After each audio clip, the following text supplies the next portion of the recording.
So you troubleshoot this to figure out if it's in the faucet or if it's in the hose. It's gonna be hard to do with one hand.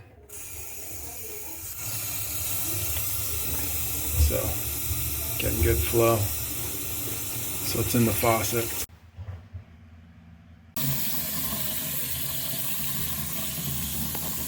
And I just saw, after installing that, the toilet's leaking right here. Look at it. I have to fix that while I'm here. Thing is loose as a goose. These bolts are all rotted out. I'm thinking if I tighten it up, it might fix it.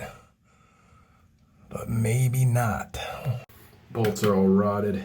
Tried to tighten them, no way. Cut them out, put new ones.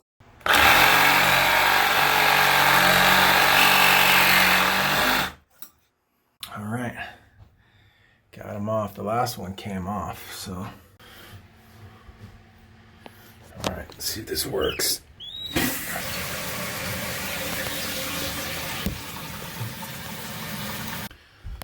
did work. No leaks.